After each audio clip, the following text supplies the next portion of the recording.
Assalamualaikum warahmatullahi wabarakatuh.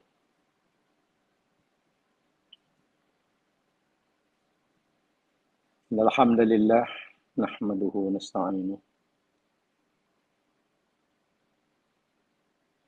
wa natubu ilaihi wa nastaghfiruh.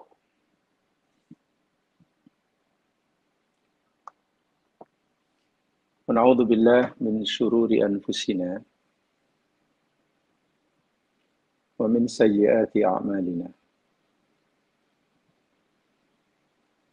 May yahdihillahu fala mudilla lahu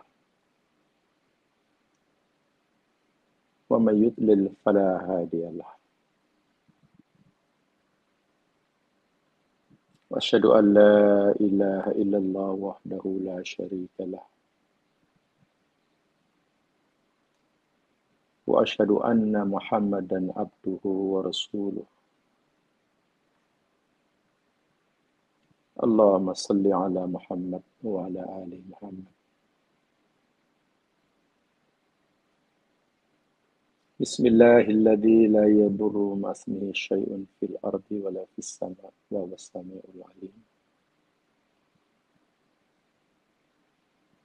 Bismillahilladzi la yadurru ma'asmihi syai'un fil ardi wa la fis sama' wa huwas sami'ul 'alim.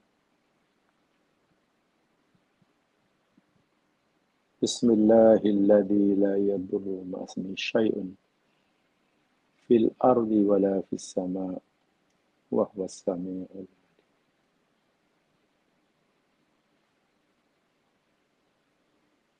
Allahumma faqihna fid din wa 'allimna at-ta'wil. 'Allimna ma yanfa'una wanfa'na ma 'allamtana.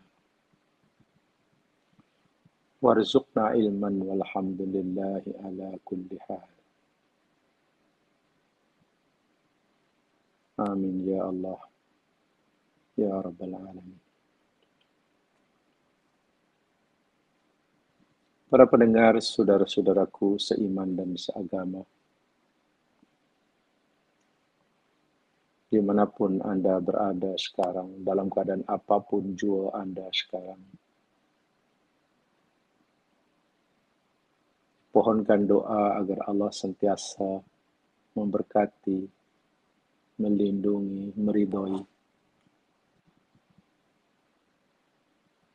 dan sentiasa membimbing kita ke jalan yang telah ditetapkan oleh-Nya.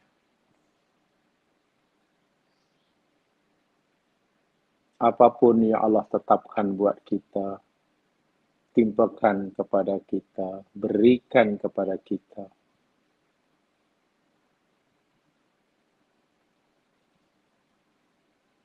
ridha Allah, rahmat Allah, itu adalah pemberian anugerah terbesar Allah buat hamba-Nya. Mungkin ada seseorang hamba yang sedang diberikan ujian sakit, sehingga susah hidupnya untuk bergerak. Tapi itu semua sebenarnya tidak ada artinya sama sekali jika Allah sentiasa meridhoinya, menyayanginya. Dia tidak rugi, bahkan sentiasa beruntung dan berjaya. Sebaliknya, jika Allah beri dia anugerah, nikmat, kesenangan, sehat tak pernah sakit, senang tak pernah susah, kaya tak pernah miskin, apa yang dia maukan, yang dihajatkan, Allah kabulkan. Tapi semua itu juga tidak ada manfaatnya sikit pun baginya jika Allah murka, benci dan tidak merahmatinya.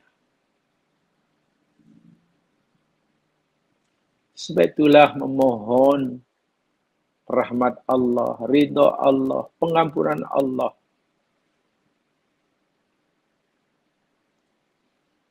Dan kita mendapatkannya.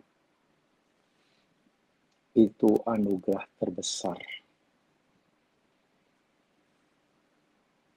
Mari kita terus berusaha agar kita sentiasa terus memiliki Allah, dekat dengan Allah. Walaupun mungkin kita tidak mendapatkan daripada Allah apa yang kita minta.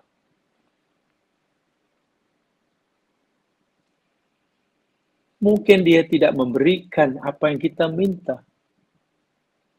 Tapi jika kita sentiasa dekat dengannya, merasa dhaif di hadapannya, Allah akan menyayangi kita. Dan kasih sayang Allah, ridha Allah, diulangi sekali, adalah segala-galanya bagi kita dalam kehidupan kita di dunia, lebih-lebih lagi di akhirat. Jemaah yang dirahmati Allah sekalian, insya-Allah kita akan teruskan cerita dapur kita surat Yusuf. Surah yang dinyata oleh Allah sebagai ahsanul qasas, sebaik-baik kisah dan cerita, karena ianya penuh dengan pengajaran yang menjadi panduan hidup bagi semua lapisan generasi. Ada pengajaran bagi kanak-kanak. Yusuf pernah mengalami kesulitan semasa kanak-kanak. Ada pengajaran yang perlu dicontohi bagi remaja. Yusuf memberikan pengajaran, pengalaman Yusuf ketika remaja.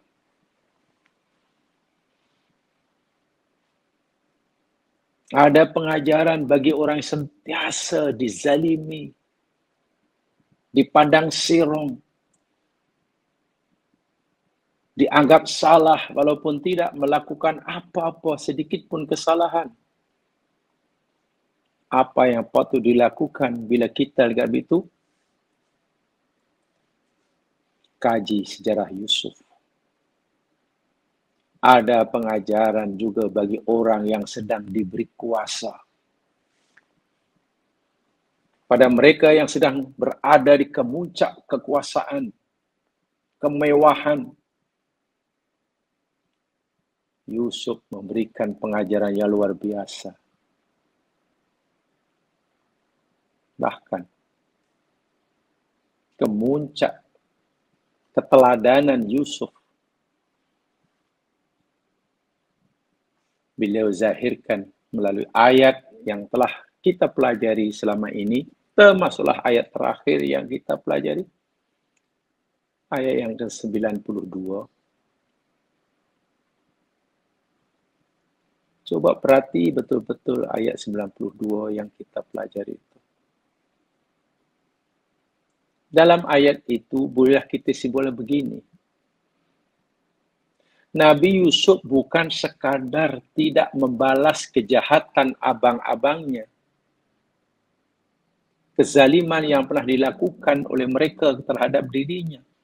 Ketika Yusuf punya kemampuan dan peluang untuk melakukannya. Bahkan Yusuf memaafkannya. Allahu Akbar. Bukan sekadar mampu memaafkannya. Yusuf sedikit pun tidak ingin mengungkit-ungkit kesalahan abang-abangnya. Yusuf merasakan, sudahlah bang, abang tak layak untuk terus dicela, sudah. Aku pun yang jadi mangsa tidak akan melakukan itu, bang. Subhanallah. Bukan saya tidak membalas kejahatan orang dengan kejahatan, dia malah memaafkannya. Bahkan dia bersungguh-sungguh untuk memulihkan nama baik abangnya.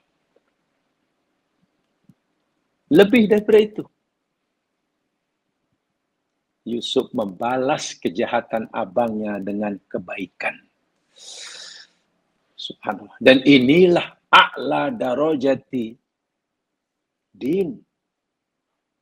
Kemuncak tingkatan agama.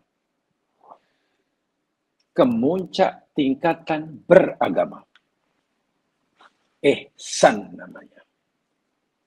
Orangnya dipanggil muhsin.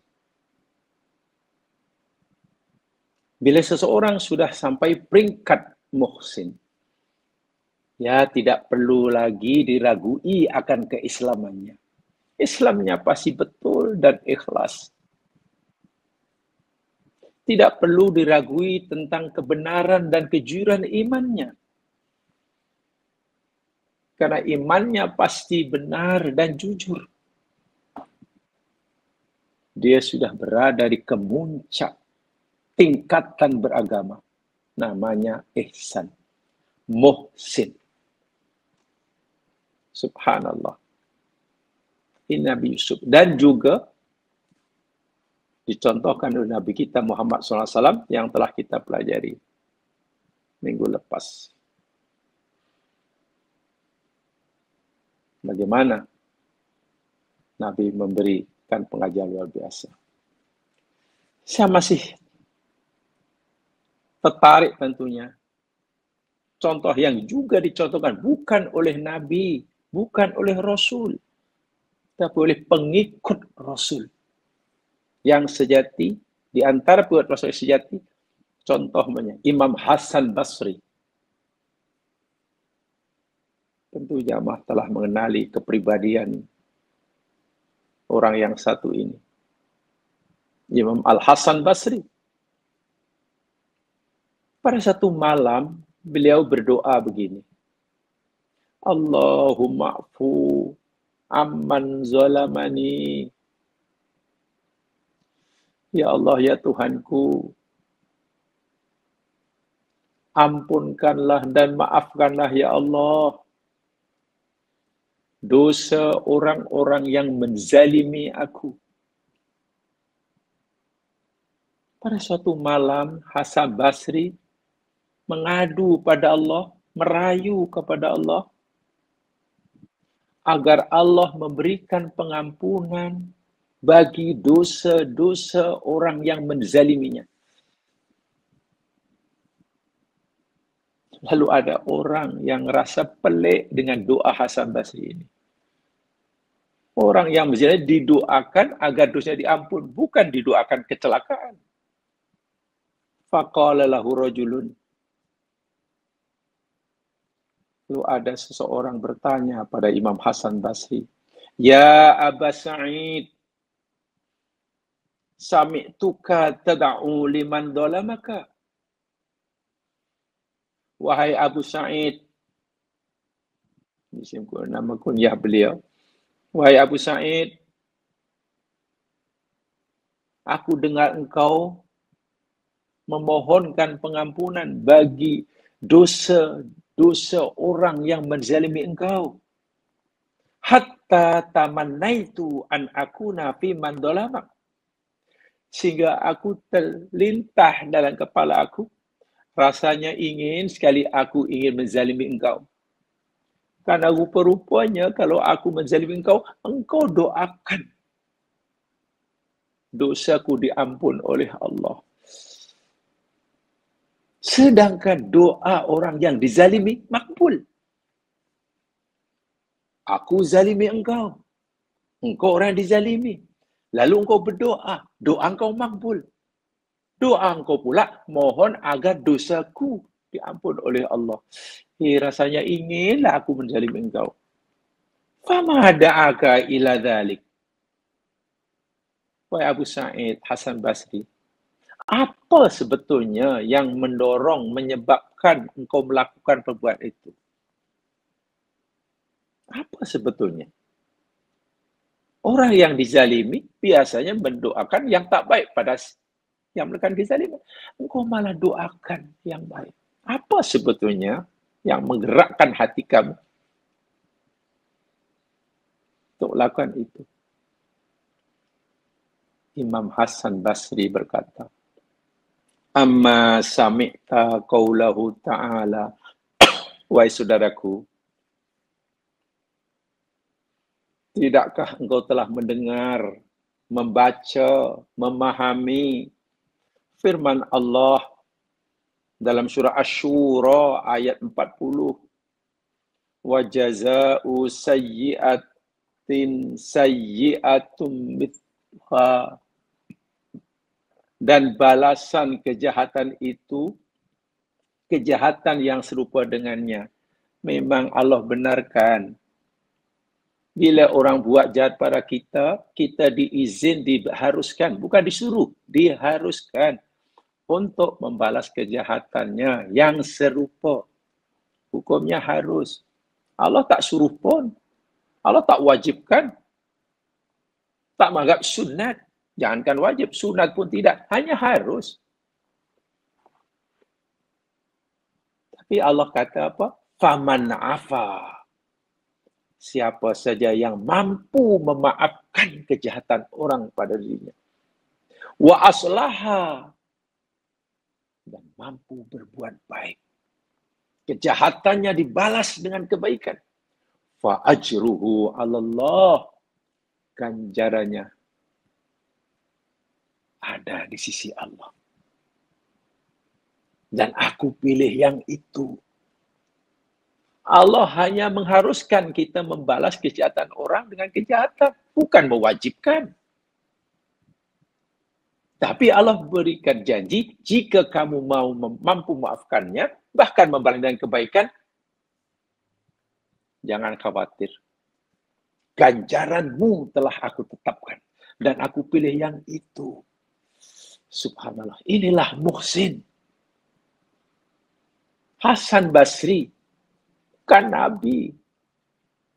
Sebab biasanya, ya kalau dicontohkan contoh Nabi, orang kata itu Nabi. Hasan Basri bukan Nabi. Dia seorang tabi'in.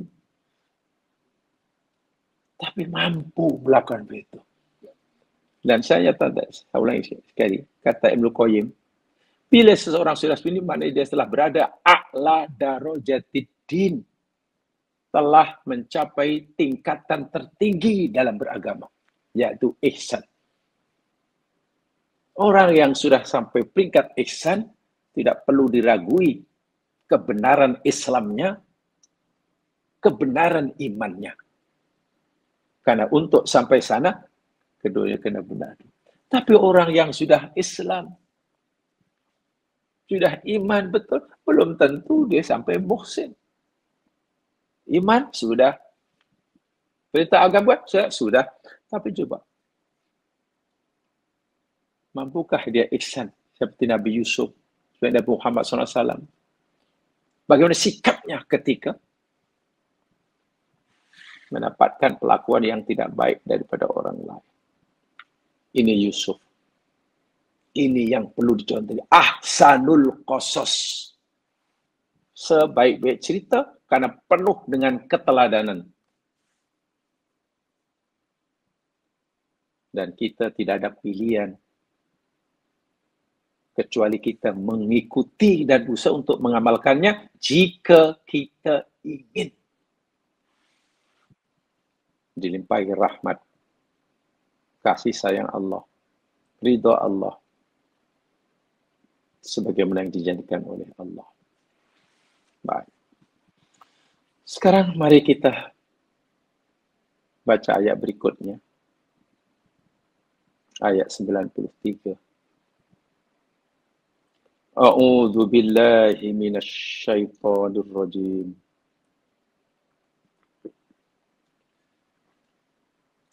Idhabu biqamisi hadza Fa'alquhu ala wajhi abi ya'ti basira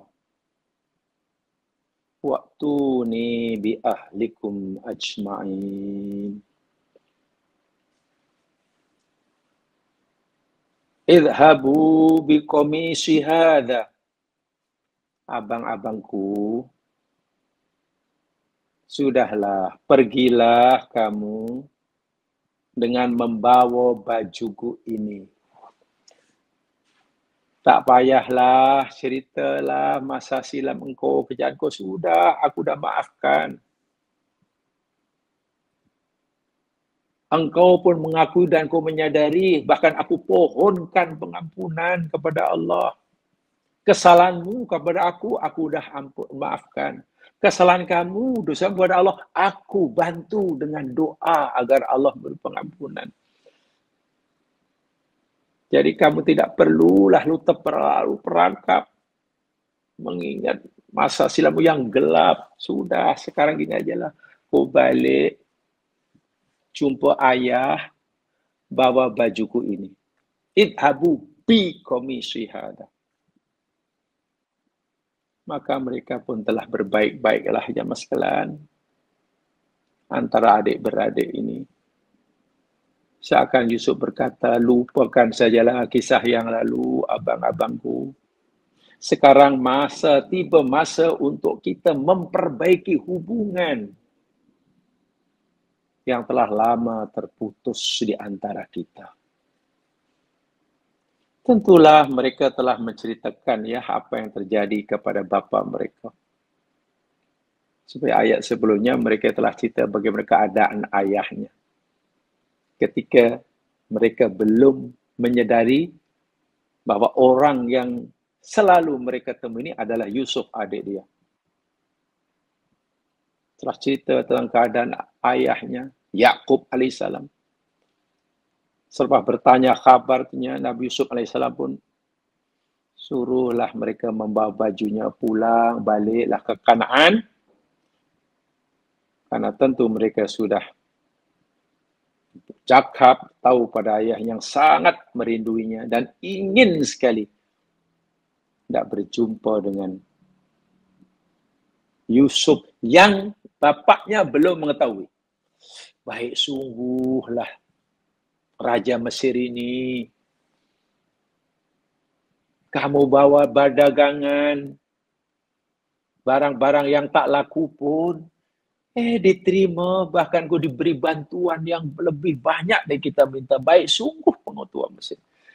Tergeraklah hati Nabi Yakub ingin jumpa siapa gerangan orang ini. Mereka memberitahulah tentu kebaikan penguasa Raja Mesir. Dan mereka terus-menerus merinduinya. Yusuf kata, fa'alquhu ala wajhi abi. Nanti bila kamu dah sampai rumah, fa'alku. Letakkan. Ya, alku makna saya campaklah, tapi takkan baju campak dengan wajah orang tuanya. Tak sopan ya, letakkan je lah, sapukan ke apa. Bajuku ini ke wajah ayahku. Wajhi abi. Karena antara Yusuf dengan abang sudah tak ada rahsia lagi. Mereka kena, oh ini saudara kita. Ayahnya belum tahu. Nabi Yakub belum tahu. Yang Yusuf masih hidup. Tapi Nabi Yakub yakin Yusuf tidak mati. Kali ini kita lihat, ya mas kan. Jadi ada kisah tentang baju Yusuf alaihissalam ini. Berkaitan dengan kisah baju Nabi Yusuf. Dalam kisah Yusuf ni jemaah sekalian. Ya, paling tidaklah ada 3. At-tafasil ad-daqiqah li'ijazil qamis. Uraian-uraian yang mungkin sedikit lebih terperinci dan detail. Berkaitan dengan kehebatan, rahsia kehebatan baju Yusuf. Paling tidak ada 3. Yang pertama, baju Yusuf yakni sebagai bukti. Bukti kebenaran Nabi Yusuf, bukti kebohongan abang-abangnya. Ingat, masa Nabi Yusuf coba dibunuh oleh abang-abangnya, Abang Yusuf membawa baju Yusuf berlumuran darah palsu. Nak meyakinkan Nabi Yakub, Yusuf dimakan serigala. Darah palsu. Nabi Yakub minta maaf, bukan orang tua yang jahil. Ini anakku ni betul-betul lah jahat macam sekali lah. Dahlah dia bunuh Yusuf. Lalu menipu aku pula. Yusuf dia kata dimakan serigala. Baik sungguh serigala. Orangnya dimakan, bajunya ditanggal dahulu. Ini serigala yang betul-betul terpelajar ini. Nak memangsa orang, dibuka bajunya dahulu. Betul-betul lah bukti kebohongan mereka. Jadi, baju Yusuf untuk kali yang pertama ini sebagai bukti fizikal atas kebohongan mereka. Bukti bahwa Yusuf tidak dimakan serigala. Kali kedua, kaitan baju Nabi Yusuf. Ia sebagai bukti bersihnya diri Yusuf dari tuduhan fitnah perempuan bangsawan Mesir. Yusuf dituduh oleh perempuan bangsawan yang ada kuasa di Mesir, dia mengganggu dia. Minta maaf, Yusuf dituduh sok kepada First Lady. Aib sungguh. Tak tahu diri kah Yusuf hanya hamba abdi? Coba nak merayu, menggoda membersonya. Yusuf tenang-tenang saja. Yusuf menafikan dengan keras tuduhan fitnah jahat ini. Tapi tengok Allah sebutkan. Sekarang gini ialah, tuh ada bajunya tu. Jadi saksi. Baju Yusuf tu koyak belah mana? Depan ke belakang? Kalau koyak depan, Yusuf bohong. First Lady bercakap benar. Bila baju Yusuf koyak belakang, Yusuf benar, jujur. First Lady itu yang berbohong. Di sini baju Yusuf saksi, bukti fisikal yang tak boleh. Memang baju tidak boleh bercakap. Dia diam, tapi ini bukti yang Allah Akbar. Kejujuran Yusuf dibuktikan dengan bukti bajunya. Nah sekarang, yang ketiga, baju Yusuf juga menjadi bukti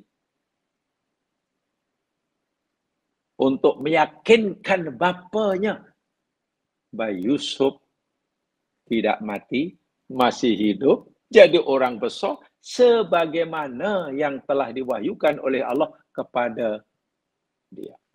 Kan masa kanak-kanak sudah diberikan isyarat mimpi, orang tuanya yakin Yusuf jadi orang besar. Selama ini dia tak tahu. Nabi Yakub tak tahu Yusuf di mana, tapi Nabi Yakub yakin Yusuf masih hidup, hanya tidak tahu berada di mana. Dengan baju yang dibawa oleh anak-anaknya, disapukan ke muka bapanya, sudah melihat, yakin Yusuf memang hidup. Ini tandanya. Masya Allah. Selepas beberapa tahun. Ini kehebatan baju Yusuf. Walaupun tentunya jamaah sekalian, apakah baju Yusuf yang Yusuf suruh bawa balik ke abang-abangnya ini, itu baju yang dipakai Yusuf ketika dimakan serigala? Katanya tentu bukanlah. Itu kita tak perlu mencarinya. Sebab baju Yusuf yang belum ada darah itu sudah dulu dah. Bajunya pun kecil lagi saiznya. Bajunya kecil lagi. Tapi Quran cerita baju Yusuf. 3 peristiwa. Kesemua 3 peristiwa tentang baju ini berpihak kepada Nabi Yusuf. Menjadi bukti kebenaran, kejujuran Nabi Yusuf alaihissalam. Betul, setelah baju itu, anak-anak Nabi Yakub sampai ke rumah dan menyapukan baju itu ke wajah ayahnya, ya'ti basira. Nabi Yakub dapat melihat semula. Ya'ti basira. Allah SWT telah memberikan tentunya ilham ya kepada Nabi Yusuf bagaimana untuk mengobati penglihatan ayahnya yang ya kurang mampu melihat karena menahan kesedihan dengan meletakkan, menyapukan baju di mukanya, baginda dapat melihat semula. Jamaah sekalian, di sini kita tidak perlulah berfikir dari sudut sains macam mana baju jadi boleh mengubati mata. Ini mukjizat. Sudah kita percaya saja. Kita tidak perlu berandai-andai, jangan-jangan baju itu mungkin ada ini ke ada ini. Walaupun memang ada setengah mufassir coba memudahkan kita memahami ada baulah, ada itulah, ada zaitulah, ada wallahu alam. Yang pasti ini kemukjizatan Nabi Yusuf. Dengan sapu, orang buta letakkan baju di depan, jelek. Ali bin Abi Thalib pernah sakit mata. Ditiup oleh Nabi, sebelum Nabi, sembuh. Coba. Nabi Isa alaihissalam dengan tangan ajaibnya. Orang yang buta asal, dari lahir tak ada mata. Sapu oleh Nabi, tangan Nabi Isa, celek dia. Mata ada, celek. Orang mati, sentuh hidup. Nah, ini bukan bidang sains lagi. Sains tak mampu, karena ini sudah di luar kaidah-kaidah sains. Itu keajaiban. Itulah kelancaran kudrat Allah. Sudah. Kelancaran kudrat Allah. Baik. Pesanan Nabi Yusuf kepada abang-abangnya, nanti bila kamu sudah balik dan kamu telah sapukan, letakkan bajuku ini ke muka ayah dan ayah boleh nampak semula, waktu ni bi ahlikum ajma'in. Masya Allah. Bila semuanya dah okey, tak ada masalah, ayah sudah sihat, waktu ni bi ahlikum ajma'in. Dan datanglah kamu semua wahai abang-abangku dengan membawa bersama keluarga kamu, ahlikum ajma'in, semuanya datang ke Mesir. Waktu ni, bagaimanalah orang sebaik itu ya. Orang yang akan diraikan, dialu-alukan kedatangannya, hendak diberikan kehidupan yang senang. Itu orang yang dahulu menzaliminya, menyusahkannya, bahkan pernah punya niat untuk membunuhnya. Tapi Yusuf, itu dah tak apalah. Mereka menzalimi aku, itu dosa dia. Takkan aku nak membalas keziman. Dia dosa, biar dia dosa. Aku tidak ingin berdosa seperti mana mereka dosa. Datanglah ya, nanti abang-abangku, ayah semuanya, siapalah. Ahlikum, keluarga kamu. Di sini disebut keluarga kamu, bi ahlikum. Bermakna semua sekali. Keluarga mereka datang ke Mesir, duduk di Mesir. Bahkan bukan keluarga mereka saja, tapi keluarga besar mereka. Maksudnya apa? Sepupu Nabi, sepupunya. Kalau sudah ada anak saudaranya, kan sudah berpisah puluhan tahun. Betul, dahulu ketika Yusuf dicampak masih kanak-kanak. Abang-abang mereka pun masih remaja, mungkin belum berkeluarga. Ini berpisah puluhan tahun, tentu mereka dah berkeluarga, punya anak, punya cucu, punya sepupu, punya bla bla. Semuanya sekali. Bukan hanya kamu, isteri kamu, dan anak kamu. Tak, semuanya. Adalah mufasir berpendapat lebih kurang 80 orang berbondong-bondong pergi ke Mesir.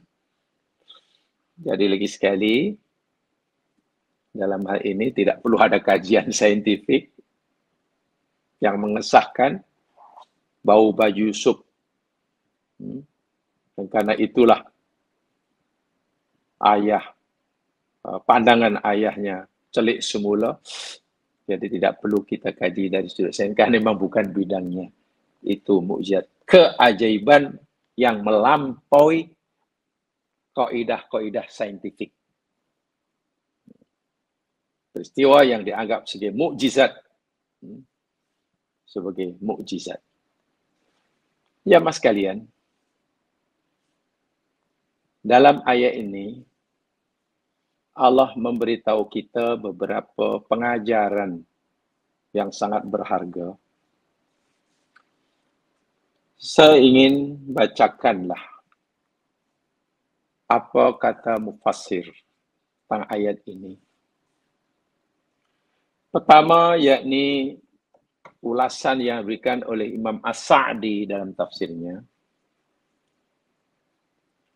Beliau berkata, qala Yusuf alaihi salam li ikhwatihi.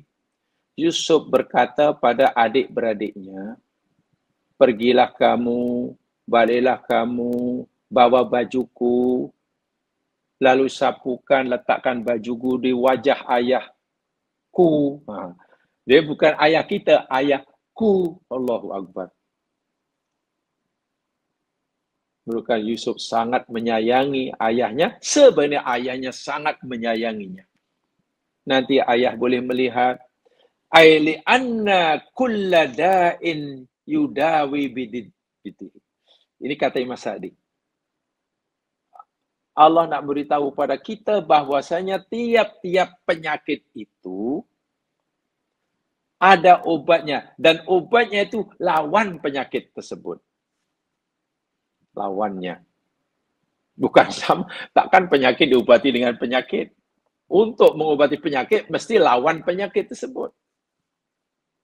Fahadal qamis, baju ini, kata Imam Sa'di, la makana fihi atharu rihi Yusuf. Itu tadi saat di depan tadi ya. Baju ini, kata Imam Sa'di, adalah kesan bekas bau Yusuf karena pernah dipakai. Tentulah ada bau Yusuf. Alladzi auda'a qalba abihi min al-husni was-syauq. Mallahu bi'alim.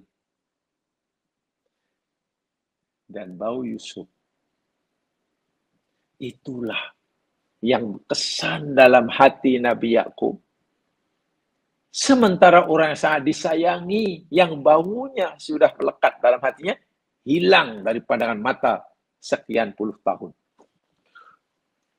Nabi Yakub sedih karena kehilangan Yusuf puluhan tahun. Rasa sedih itu berpanjangan sementara. Sementara. Yusuf itu betul-betul melekat dalam hatinya. Kalau Yusuf sudah keluar dari hatinya, tak sakitlah. Bukankah Nabi Yakub sakit, menangis berpanjangan karena selalu ingat Yusuf? Iya. Itu betapa dekatnya Yusuf dalam hatinya. Melekat sungguh. Sehingga menyebabkan ia sakit matanya. Sekarang, baju Yusuf yang kata Mas Adi tentu ada kesan bau itu berada depannya dan dapat dihidu olehnya. Mana Yusuf telah kembali semula. Teruslah dia celik semula. Sedihnya Nabi Yakub, terjejahnya pandangan Nabi Yakub karena kehilangan Yusuf. Yusuf masih ada dalam hatinya secara maknawi, tapi orangnya sudah tidak ada. Macam mana nak mengobatinya? Ya, kena datangkan semula pribadi Yusuf. Kalaupun belum orangnya yang datang, bajunya paling tidak Dan dengan begitu, dengan izin Allah, celik dia. Kata Imam As-Sa'di. Kata orang tua kehilangan anak. Anak tu masih ingatannya pada anak sangat kuat. Tiba-tiba umpamanya barang anak yang hilang itu basikalnya ke, kasutnya ke, umpamanya. Tulisan tangannya ke, handphonenya ke, umpamanya. Ditemukan. Dan setelah handphone ditemukan, tiba-tiba anak itu buat video call umpamanya. Pasti hilang sedihnya. Walaupun belum jumpa orangnya. Hilang kesedihannya. Orangnya belum ada. Tapi sudah nampak, oh ini gambar anakku. Oh dia boleh pecahkan aku. Video call. Katakanlah, ibaratnya macam itulah. Kata Imam As-Sa'di. Arada ayasummahu, dia ingin sekali cepat menciumnya dan diciumnya. Fatarju ilahi ruh. Maka kembalilah kedekatan Yusuf. Yusuf yang dirasai hilang fisikalnya, orangnya, tapi secara maknawi melekat itu ada depannya, walaupun hanya berupa baju, belum orangnya. Wa yarji'u ilaihi basur, pandangan matanya pun boleh semula. Wallahu bidzalika hukmun wasra. Dan ahwan wasra. Dalam hal ini ada rahsia daripada Allah SWT. La yattali'u 'alaihal ibad. Siapa dia hanya dapat mengetahuinya. Wa qaitala Yusuf bidzalika. Tapi Yusuf telah mengatakan, tak apalah. Ini kata Imam Sa'di ya, seakan-akan Yusuf kata tak apalah. Yang boleh mengobati kesalahan ayahku jika aku berdiri di hadapannya. Tapi nampaknya bukan sekarang. Biarlah aku hantar dahulu bajuku sebagai ganti. Aku yakin nanti ayahku nanti akan dapat terobati kesedihan hatinya yang menyebabkan pandangan mata terbias. Imam Sa'di berkomentar seperti ini. Selepas itu, datanglah kamu semua ke Mesir, baru Nabi Yusuf nanti punya peluang. Nabi Yakub punya peluang untuk bersemuka semula dengan anak kesayangannya yang sudah berpisah puluhan tahun. Subhanallah. Kata As-Sa'di. Dan tempoh hari telah sampaikannya. Kesusahan yang menimpa seseorang hamba.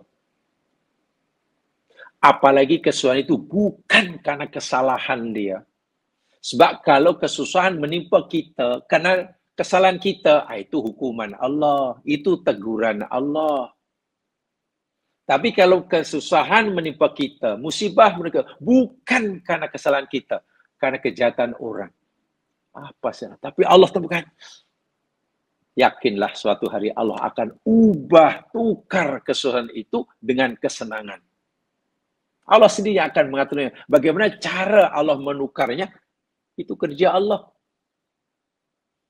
Walaupun dalam jangka masa yang lama. Penderitaan yang Yusuf, adakah itu karena kesalahan Yusuf? Tidak. Yusuf dicapak dalam perigi, adakah karena kesalahannya? Tidak. Yusuf hilang kemerdekaan dirinya, adakah kesalahannya? Bukan.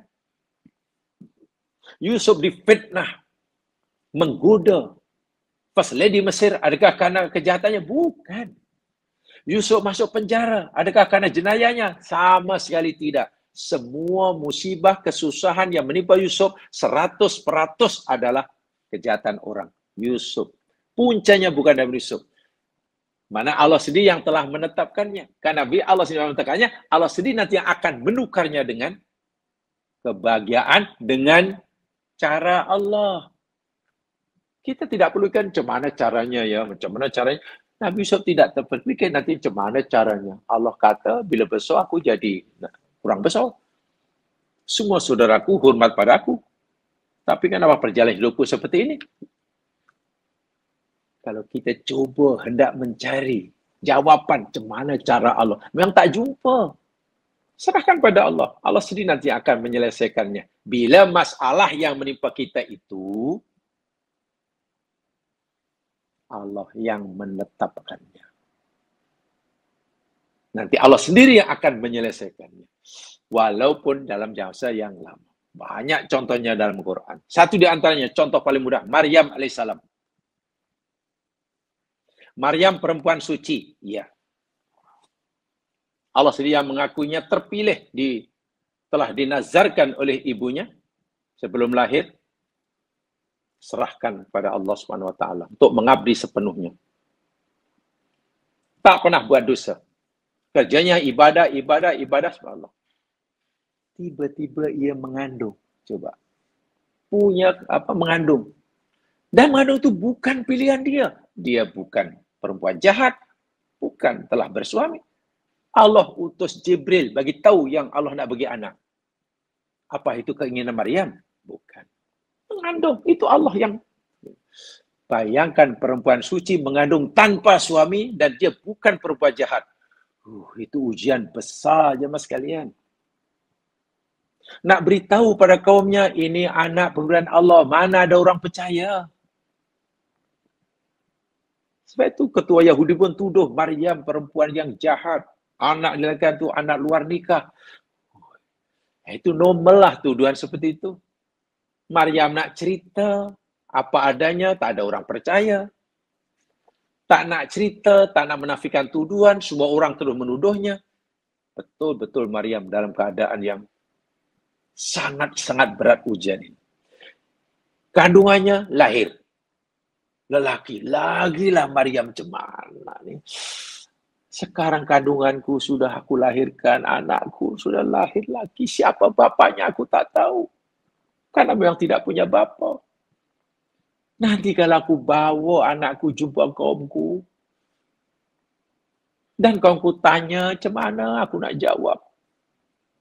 Aku nak kata yang sebenarnya, nak cerita sebenarnya, mereka tak percaya. Ini Allah punya kuasa.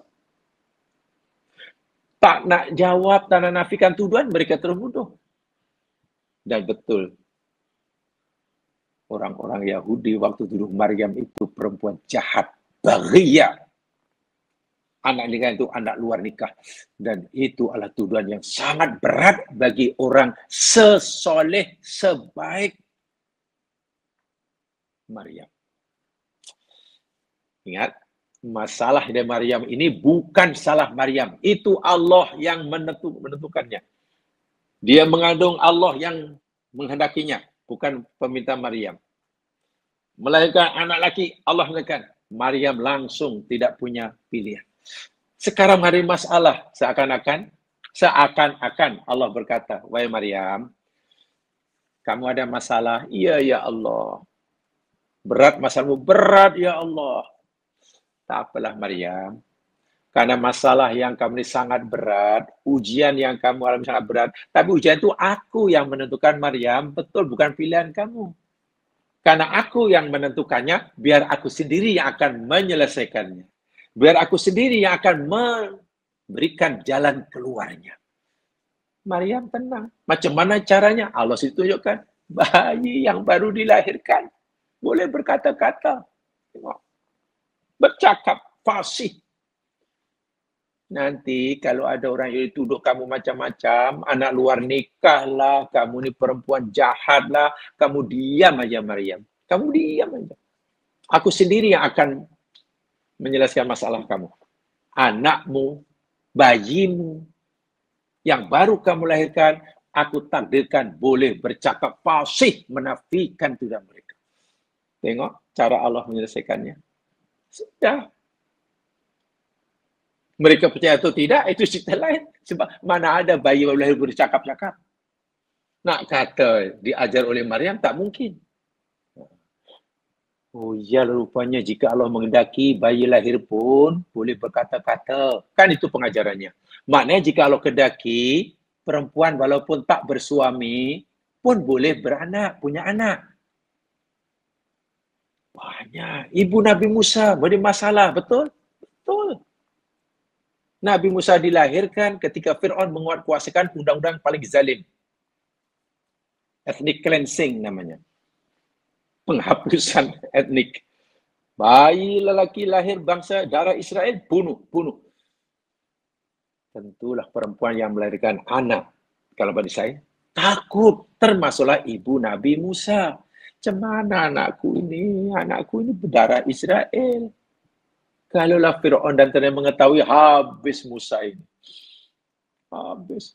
Dia tak tahu macam mana nak pastikan selamat. Kalau ikut ke hati, mungkin nak tinggalkan kampung halamannya. Tapi mana mungkin nak membalari anaknya, dia perempuan yang dah berumur. Tentera Fir'aun di mana-mana. Tak tahu nak semasanya. Tapi Allah tunjukkan. Kini ajalah, wahai hambaku yang saleh. Bila kamu takutkan keselamatan anak kamu, kau buat peti saja elok-elok, letakkan air dalam peti, hanyutkan di sungai. Hanyutkan di sungai. Biar nanti ditemui oleh musuhku dan musuh dia. Ibu Nabi Musa patuh. Ini engkau yang suruh, ya Allah. Iya, aku yang suruh. Ini cara engkau yang engkau tunjukkan, ya iya. Dengan penuh yakin Ibu Nabi Musa buat peti, letakkan Musa dalam peti, hanyut. Ingat, itu bukan pilihan Ibu Nabi Musa ya. Itu Allah yang pilih. Ternyata, berita telah sampai ke telinga Ibu Musa. Musa yang masih bayi ditemukan oleh kerabat istana. Oleh permaisuri. Sekarang sudah berada di depan Fir'aun. Tunggu saja arah Fir'aun untuk dikerat leher si bayi ini. Ya tentu takutlah sebagai seorang ibu. Ya Allah, macam mana ya Allah? Aku menghajar anakku ini pilihan kamu. Tapi kenapa engkau malah bawa anakku di depan musuhnya? Takut dia. Hampir dia lari ke istana. Mengaku yang ibunya akan dirampas. Kalau itu berlaku, habis. Dibunuhlah. Allah jaga Ibu Nabi Musa.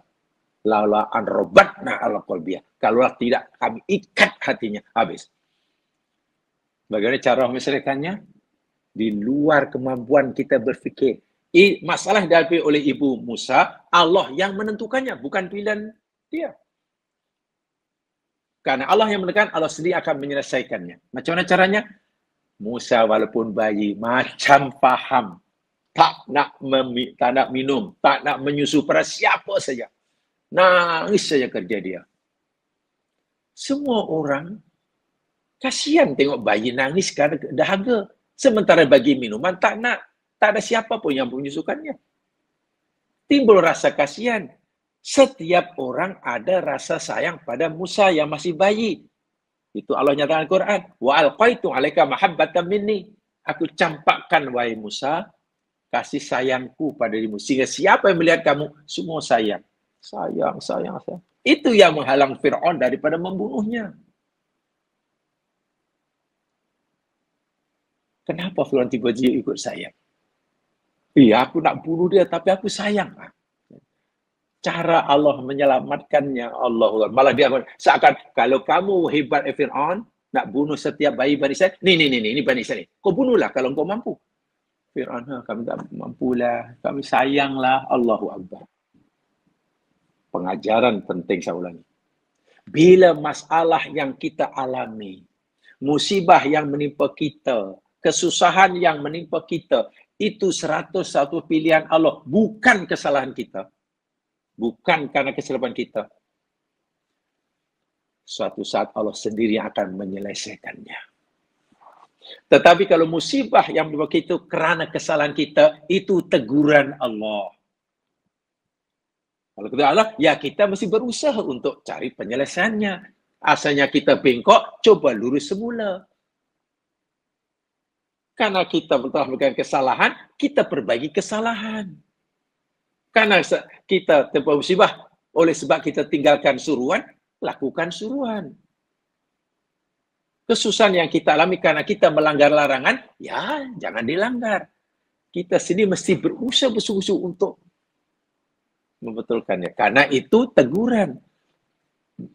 Adapun yang Allah tipukan kepada Nabi Yusuf itu bukan teguran. 100% kehendak Allah. Karena kita berkata, Allah sendiri yang akan menyelesaikannya dengan cara Allah. Di luar kemampuan kita. Dan ini sudah mulai nampak di sini. Yusuf telah, ya tinggal selangkah lagi lah. Kebenaran mimpinya semasa kanak-kanak akan terbukti. Ya selangkah lagi lah. Karena Yusuf menjemput semua ahli keluarganya. Orang tuanya, abangnya, dengan semualah keluarga. Kalau ada pembantu-pembantunya sekali, kalau ada sepupu-sepupu sekali, datang berbondong-bondong ke Mesir. Apalagi orang tuanya sudah yakin, ini bau Yusuf nih. Tapi betul ke penguasa Mesir ini Yusuf? Sebab belum lihat sendiri, tapi sudah yakin Yusuf pasti hidup.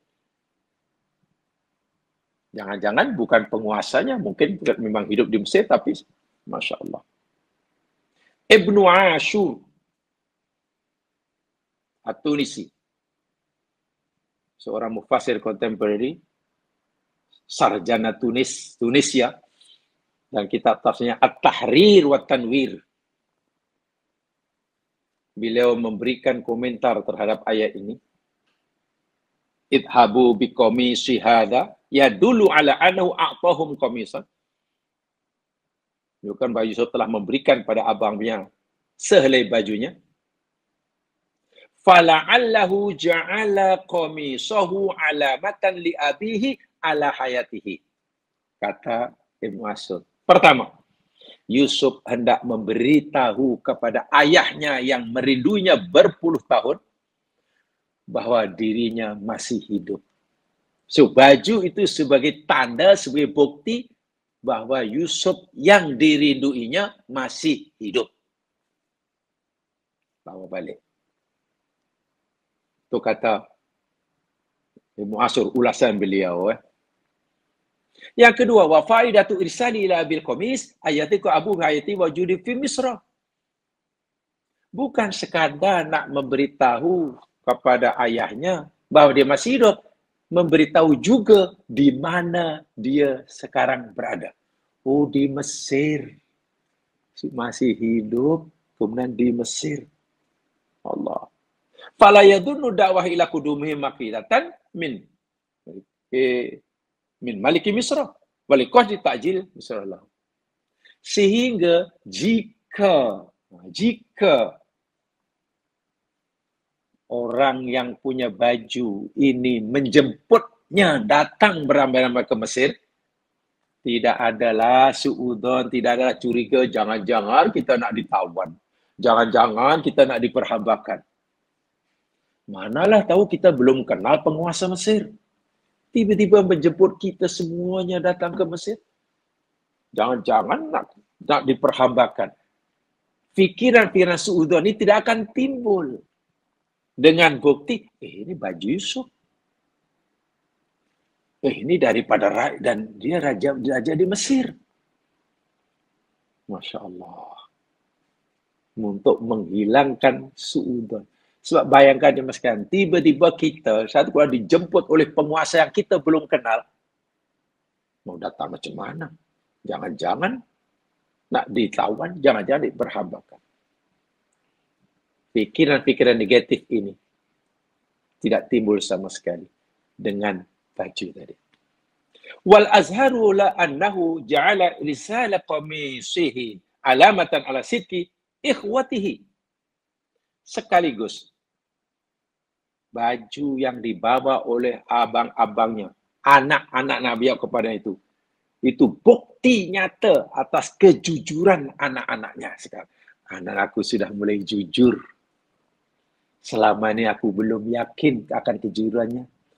Selama ini aku masih meragui penyesalannya. Tapi dengan baju Yusuf dan aku bau baju Yusuf inilah, betul tuh anakku sudah sedar. Apa disampaikan, aku tidak boleh lagi meragui kebenarannya. Tengok. Orang tuanya Yakub sudah timbul semula keyakinannya atas apa yang diucapkan oleh anak-anaknya yang selama ini asyik menipu. Suatu cerita tentang Yusuf itu semua. Ya aku percaya nak. Ini betul-betul Yusuf. Sekarang aku percaya ketika kamu cakap Yusuf percaya. Dulu mana percaya. Yusuf dimakan serigala ya. Ni bajunya darah serigala. Sikit pun tak percaya. 100% bohong. Nak menghilangkan kesan itu daripada 100% tidak percaya, 100% menuduh apa yakin hanya bohong, bertukar 100% anaknya jujur. Itu tidak mudah, itu prosesnya sangat lama. Dan Nabi Yakub sudah nampak tanda-tanda keinsafan pada diri anak-anaknya. Jadi hikmah baju Yusuf yang Yusuf suruh bawa berikan pada ayah ini benar-benar penuh dengan pengajaran. Kata Ibnu Ashur At-Tunisi. Wa khususan walayu jawab. Amma surah Nas ya sudah. Fajala Yusuf alaihissalam risalah komisihi alam dan abi ala sikti ikhwati anau ja'u min indi Yusuf alaihissalam bi khabarin sidqin.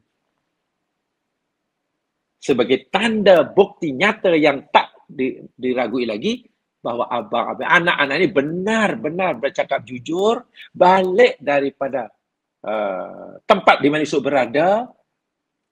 Yusuf memberikan bajunya.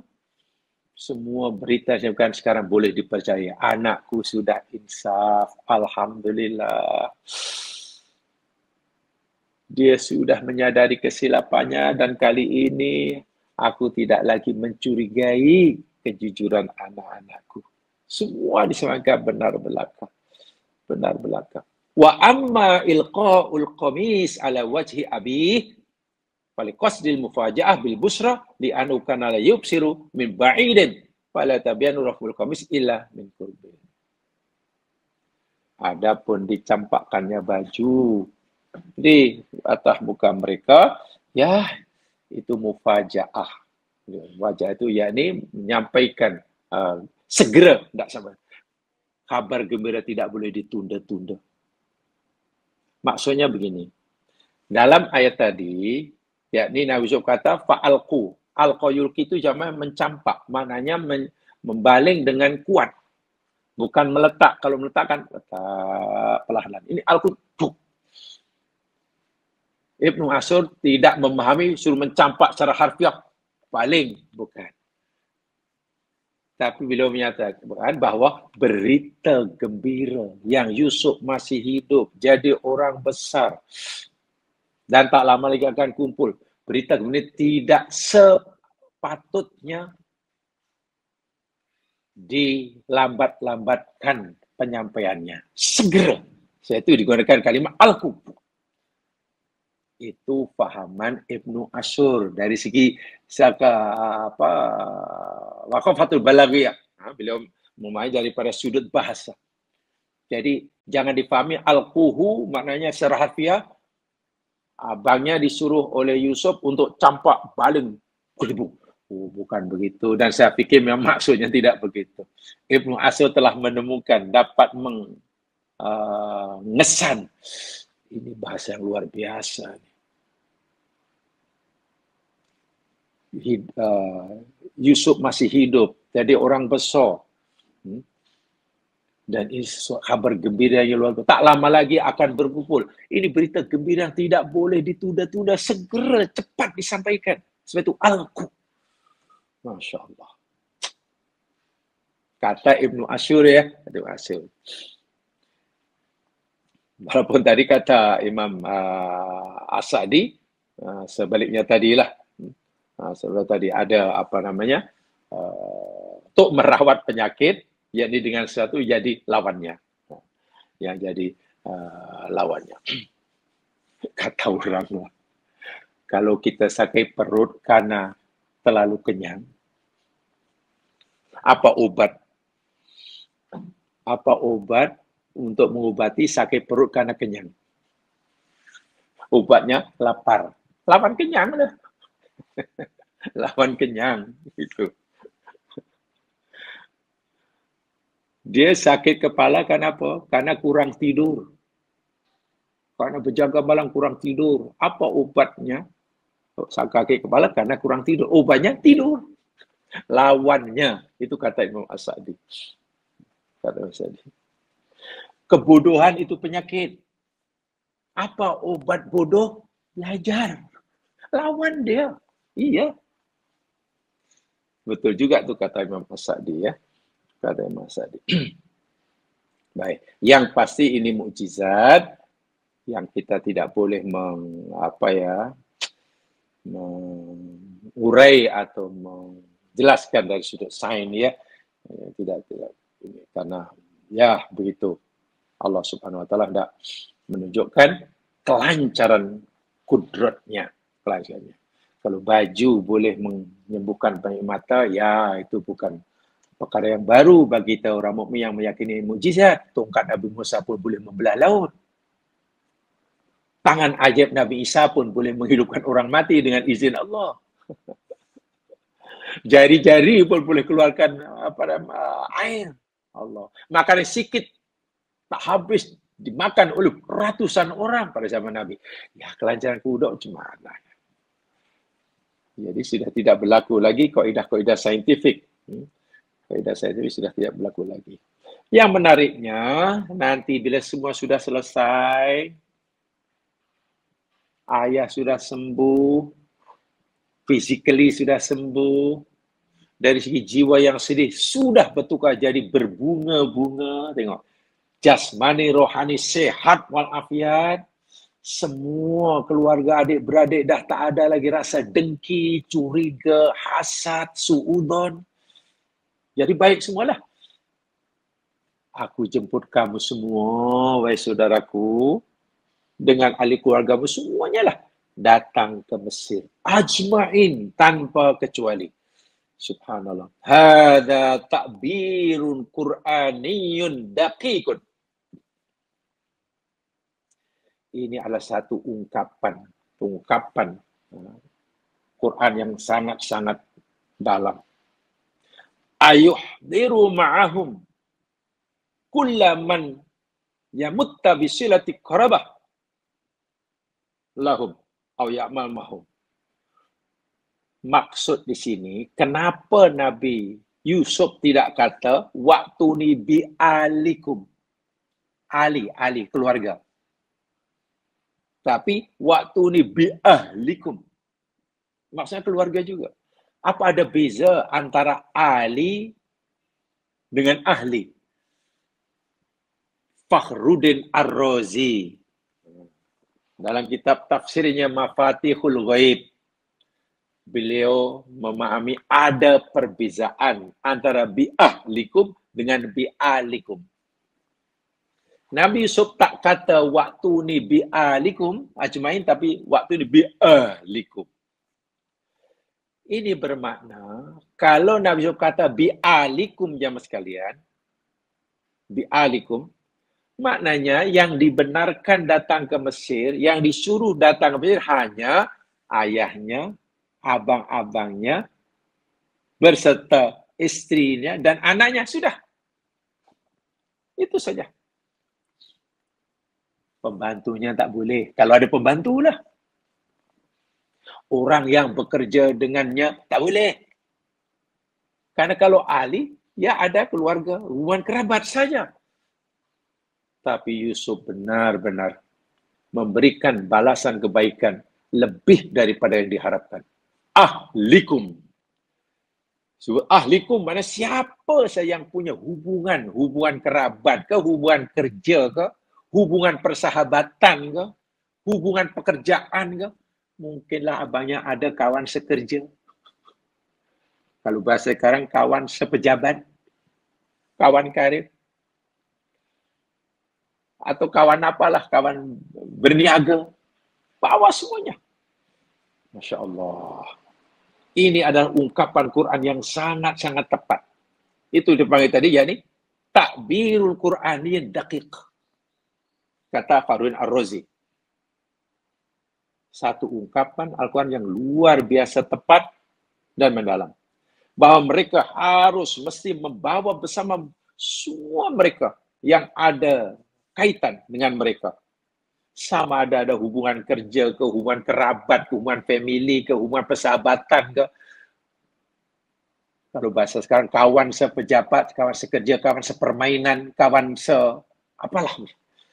Allahu Akbar. Jadi yang akan dimuliakan oleh Nabi Yusuf bukan hanya adik-beradik yang senasab dengannya saja, tapi siapa saja yang punya hubungan baik dengan mereka. Orang lain pun boleh tumpang sekaki dengan kebaikan Yusuf. Ya. Walhal kalau ikut logik, yang berhak mendapatkan layanan yang baik dari Yusuf hanya adik-beradik yang ada hubungan darah. Itu pun kalau Yusuf nak membalas kebaikan, kejahatan dengan kebaikan. Tapi tidak. Aku bukan sekadar tidak membalas kejahatanmu dengan kejahatan. Bahkan aku maafkan. Aku tak akan mengungkit-ungkit. Bahkan aku akan balas kejahatanmu dengan kebaikan. Dan kebaikan yang aku nak berikan pada kamu, bukan hanya pada kamu, tapi siapa yang punya hubungan baik dengan kamu. Kawan sekerja, kawan sepermainan, kawan semuanya datang. Subhanallah. Inilah Yusuf. Saya kata tadi, telah berada di makom tertinggi dalam beragama. Namanya muhsin. Dan inilah yang dipercayai oleh hampir keseluruhan pakar sejarah, penghijrahan atau kedatangan lebih tepatnya. Kedatangan Bani Israel yang pertama kali di Mesir. Bani Israel mana anak-anak Nabi Yakub. Dia ada di negeri Kanaan. Macam mana boleh datang menjadi penduduk Mesir? Inilah kali pertama penghijrahan mereka Mesir. Dijemput oleh Yusuf. Yusuf berdarah Israel. Karena ayahnya kan Israel. Yakub itu nama dia Israel. Jadi Yusuf itu Bani Israel. Kali pertama. Akhirnya Bani Israel besar. Jadi bangsa besar. Bangsa yang sangat berpengaruh di Mesir. Sangat berpengaruh. Cukup lama. Ya, entah macam mana, jika amanah itu mungkin tidak dilakukan dengan betul, amanah akan ditarik, diserah pada orang lain. Yaitu perlulah kajian, yang boleh baca sejarahnya, macam mana kuasa memerintah di Mesir asal berada di tangan Bani Israel, mulai dari Yusuf dan keturunannya. Tiba-tiba berpindah kuasa memerintah ke tangan kaum Kupti atau Kipti. Di Mesir ada Bani Israel, ada Kipti. Mula-mula biasa kuasa. Macam mana pindah ke Kipti? Bertahun-tahun juga kemuncaknya. Pada zaman kelahiran Nabi Musa, yang mesti dikuasai oleh Fir'aun yang paling jahat itu. Iya. Sehingga Bani Israel di Mesir di bawah pemerintahan Kupti menjadi hamba abdi. Kebanyakan mereka diperhambakan khasnya oleh Fir'aun pada zaman Nabi Musa. Bangsa Kupti telah mencapai kemuncak kezalimannya. Di bawah pemerintahan Fir'aun, laknatullah alaih. Allah sekat kejahatan Fir'aun yang sudah sangat melampau. Bagaimana cara menyekat? Dilahirkannya Musa. Musa sebagai orang yang berjaya menyekat kejahatan Fir'aun. Ringkas kata, Musa berjaya. Fir'aun dan tanahnya dibinasakan. Mati tenggelam di Laut Merah. Kupti hancur. Mesir, tanah Mesir, sawah ladang, istana Mesir, bangunan oleh Allah diwariskan kepada Bani Israel. Tengok. So, Bani Israel waktu itu sangat-sangat luas kuasanya. Dahlah dapat kawasan baru, namanya Al-Ardul Muqaddasah, tetapi mereka tolak, itu dalam surah Al-Ma'idah. Allah wariskan Mesir kepada Bani Israel. Sangat banyak. Sejarahnya panjang, dan itu makan bertahun-tahun, berdekat-dekat. Tapi begitulah. sejarah. Pengajarannya, kalaulah amanah Allah ini tidak dijalankan dengan betul, hilang sekali mata. Iya, tidak ada yang kekal. Spanyol dahulu dikuasai oleh non-Muslim. Iya, oleh non-Muslim. Habis. Orang Yahudi pun teruk di Spanyol. Islam ingin membebaskan bangsa Israel daripada penindasan kezaliman yang dilakukan oleh siapapun. Dan Islam berjaya masuk Spanyol. Di bawah penindasan Islam sangat sejahtera. Negara Islam. Spanyol itu pernah jadi negara Islam. Banyak melahirkan sarjana-sarjana Islam. Ya, mufasir-mufasir terkenal. Entah macam mana. Dan Yahudi pun seronok di bawah pemerintahan Islam di Spanyol. Entah macam mana orang Islam yang berkuasa cukup kuat di Spanyol. Berdekat-dekat lamanya. Jatuh, runtuh. Dan sekarang hanya jadi cerita dan dongeng. Itulah sejarah. Dan Allah telah menyatakan, La tabdila sunnatillah. Walan tajal sunnati tabdila. Sunat Allah ini tidak akan berubah. Di antara maksud sunatullah, yakni hukum sejarah. Dalam Al-Quran, bila sebut sunnatullah, satu di antara maknanya, bukan sekadar hukum alam, attribute of nature, tapi hukum sejarah. Bila bangsa itu buat begini, dia akan senang. Bila buat ini, akan jatuh. Bila bangsa ini buat begini, akan maju. Bila buat ini, akan ini. Ini namanya sunatullah. Yakni hukum sejarah. Orang Islam dulu maju sebab gini-gini. Mereka jatuh sebab ini. Maknanya jika orang sekarang mengulangi, melakukan perbuatan yang pernah dilakukan oleh generasi dahulu, yang menyebabkan orang dahulu maju, orang sekarang pun boleh maju. Sebenarnya orang Islam sekarang, jika melakukan perbuatan yang pernah dilakukan oleh generasi dahulu, yang dengannya dia jatuh, maka jatuh. Sejarah adalah guru yang tidak pernah berdusta. Itu pengajarannya. Sejarah adalah guru yang tidak pernah bercakap bohong. Jadi sejarah dalam agama Islam, dalam Al-Quran, bukan semata-mata cerita. Benar dalam Al-Quran ada sejarah. Cerita sejarah. Dan Quran memang bukan buku sejarah. Betul. Quran bukan buku sejarah, walaupun ada cerita sejarah. Karena setiap sejarah umat dahulu, itu ada pengajaran yang perlu diambil. Nah, pengajaran itulah yang perlu dicontohi. Karena sejarah umat dahulu, yakni guru yang tidak pernah bercakap bohong.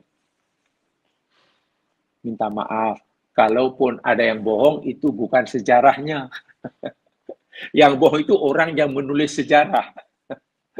Orang yang menulis sejarah, orang merekodkan sejarah, mereka itu mungkin bercakap bohong. Tapi sejarahnya itu sendiri tak pernah bohong. Misalkan itu antara sejarah, peristiwa mana boleh bohong, peristiwa sudah berlaku, pasti jujur lah. Sama ada baik atau buruk. Kisah baik atau buruk, pasti jujur. Kita wajib yakini yang baik-baik, yang buruk-buruk. Kalaupun ada kebohongan, ada kedustaan, penyampai sejarah pada kita. Pencatat sejarah itu mungkin yang bohong.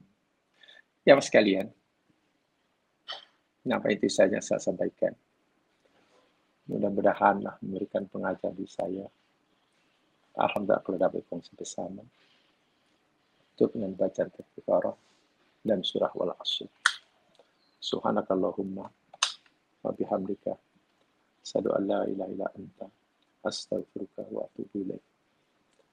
A'udzu billahi minasyaitonir rajim. Wal Asr. Innal insana lafi khusr illa alladziina aamanu wa 'amilus shalihaat tawassaw bil haqq tawassaw bis sabr. Assalamualaikum warahmatullahi wabarakatuh.